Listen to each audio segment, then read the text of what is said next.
Hello engineers, कैसे हैं आप लोग। तो एक बहुत ही ऑसम सी न्यूज़ आई है मिनिस्ट्री ऑफ डिफेंस की तरफ से, जहां पे आपके लिए निकाली गई हैं कुछ वैकेंसीज। अब कितनी नंबर ऑफ वैकेंसीज है, कौन कौन सी ब्रांच के लिए है, साथ में हम ये भी देखेंगे कि सर इसकी एग्जामिनेशन फिलिंग डेट कब से स्टार्ट हो रही है, कब तक जाएगी, एंड सबसे लास्ट में सर सैलरी क्या रहेगी। तो चलिए शुरुआत करते हैं। तो मिनिस्ट्री ऑफ डिफेंस ने आपके लिए जो वैकेंसीज निकाली हैं सर, इसकी फॉर्म फिलिंग आपकी स्टार्ट हो जाएगी 1 सितंबर से। और कब तक जाएगी सर? 1 सितंबर से 15 सितंबर तक आप ये फॉर्म भर सकते हैं। अब कौन कौन सी ब्रांचेस के लिए सर ये है, यहाँ पर सर हम कहेंगे सर इलेक्ट्रिकल के लिए है, मैकेनिकल के लिए भी है, लेकिन वो एग्जैक्टली पोस्ट क्या है तो आइए एक करके वो पोस्ट भी देख लेते हैं। सबसे पहले यहाँ पर general duty, then commercial pilot licence, that is short service appointment. इसके बाद जिसके लिए हम लोग इंतजार कर रहे हैं, तो फटाफट से आ जाते हैं उस वाले पार्ट पर सर, टेक्निकल एंट्री में, जहाँ पे हम लोग मैकेनिकल वाले और इलेक्ट्रिकल वाले इसके इंतजार में थे कि सब जल्दी से जल्दी इसके बारे में पता लगे। तो technical, that is for mechanical, यहाँ पे सर जो एज लिमिट दे रखी है वो कितनी है? 21 से 25 साल। कब सर? 1 जुलाई 2023 में। ठीक है। अब यहाँ पे apart from that, for if I talk about electronics and electrical, so it is also there same age limit है, यानी 21 से लेकर 25 साल। लेकिन एक चीज यहां पे ध्यान देने वाली है sir, it is mention that it is only for the mails, right. उसका लॉ एंट्री के लिए भी है। सो यहां पे सर अब आप लोगों से पूछे कि ये बताइए कि यहां पर आपका एग्जामिनेशन का पैटर्न क्या रहेगा, साथ में टोटल नंबर वैकेंसीज कितनी है। तो पहले हम लोग बात करेंगे वैकेंसीज की। वैकेंसीज तो जीडी के लिए जो टोटल वैकेंसी है सर वो है 25।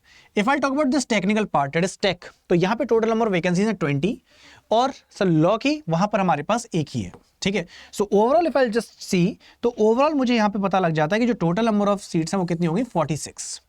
अब सर मुझे एग्जामिनेशन जब देना है तो मुझे तैयारी भी करनी है। क्या क्या एग्जाम में आएगा जरा इसके बारे में भी देख लेते हैं। तो अपने एग्जामिनेशन में जो स्टेज 1 का एग्जामिनेशन है, यहां पर आपका combined CG set, that is English में है sir 25 questions, reasoning and numerical ability से भी अगेन 25 क्वेश्चन, जनरल साइंस और मैथमेटिकल एप्टीट्यूड यहां से सर आपके हो गए अगेन 25 क्वेश्चन, और जनरल क्वेश्चन से, जनरल नॉलेज से भी आपके हो गए 25 क्वेश्चन। यानी ओवरऑल यहां पर अगर देखें तो हमारे पास कितने हो गए? टोटल हो गए नंबर ऑफ क्वेश्चन 100, और टाइमिंग दे रखा है हमको 120 मिनट का, यानी कि 2 घंटे का टाइम है हमारे पास। ठीक। अब सर इसके बाद क्या होगा? जो बच्चे यहां पर क्लियर कर लेते हैं सीबीडी, ये आपका फर्स्ट वाला स्टेज, सेकंड स्टेज में again now what you have to do sir, second stage में आप याद रखिएगा ये केवल क्वालिफाइंग नेचर का है। यहां पे या तो आप पास होंगे या फिर फेल हैं। ठीक। सो ऑब्वियसली हम लोग तो पास ही होने वाले हैं। So stage 2 examination is only of qualifying nature, that is either pass और फेल। नाउ सर यहां पर हमको इसके बारे में पता लग गया। अब इसके बाद क्या है? So if I talk about the third stage, so this is the final selection.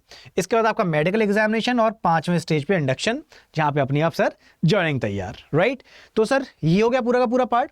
अब रिजल्ट के डिक्लेरेशन की अगर हम बात करें तो यहाँ पे ना सर एक इंपॉर्टेंट चीज है, जब हम अपने एलिजिबिलिटी क्राइटेरिया की बात करते हैं तो एलिजिबिलिटी क्राइटेरिया में जो जनरल कैटेगरी यानी अनरिजर्व कैटेगरी, उसके लिए 60% मेंशन्ड है।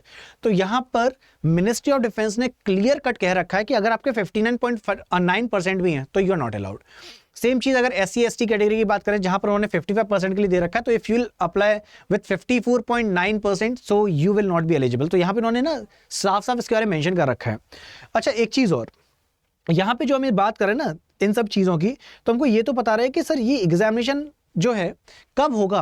तो देखिए यहाँ पे टेंटेटिव डेट भी पहले से दे रखी है। If I talk about this GD, तो स्टेज 1 के लिए डेट है 23 दिसंबर, और स्टेज 2 के लिए 24 जनवरी। और ये केवल जीडी के लिए नहीं, सभी के लिए। टेक्निकल जहाँ पे हम लोग बात कर सकते हैं सब मैकेनिकल डिपार्टमेंट, इलेक्ट्रिकल वाले, चाहे वो लॉ वाले हों, तो सर स्टेज 1 और स्टेज 2 की जो टेंटेटिव डेट्स है they are same. That is stage 1 की डेट है 23 दिसंबर, और स्टेज 2 की डेट है 24 जनवरी।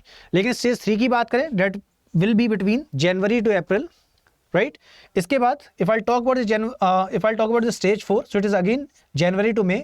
If I talk about the stage 5, so it would be mid June, right. तो इन्होंने पूरा का पूरा मेंशन कर रखा है।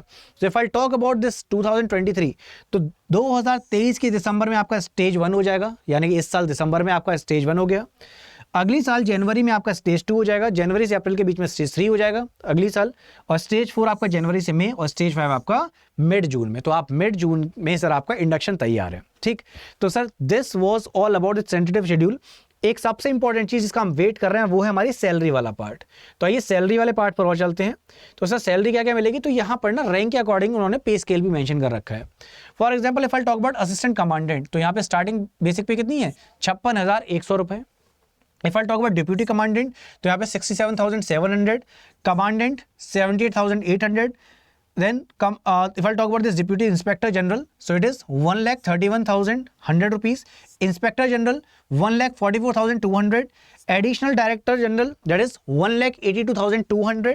And finally, if I talk about director general, that is 2,25,000. So this is the pay scale. लेकिन इसके अलावा भी कुछ और benefits भी हैं, like medical cover for self and family, which includes the dependent parents, right?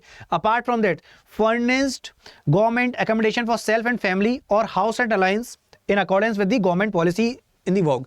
That means you can get this HRA as well. और साथ में यहाँ पर आपको रहने के लिए फैसिलिटी. तो कुल मिला के देखा जाए तो सर आपकी सैलरी के साथ ये सब बेनिफिट्स भी हैं. तो सर ऐसी वैकेंसीज के लिए हम लोग कब से इंतजार कर रहे थे, तो फाइनली 1 सितंबर को या फॉर्म भरना स्टार्ट कर देना. लास्ट डेट का इंतजार मत करना. और कोई भी डाउट हो तो कमेंट सेक्शन हमेशा आपके लिए तैयार है. तो मिलते हैं फिर आपसे अगले वीडियो में. जितने भी लोगों ने चैनल को सब्सक्राइब नहीं किया जल्दी से सब्सक्राइब कर दीजिए.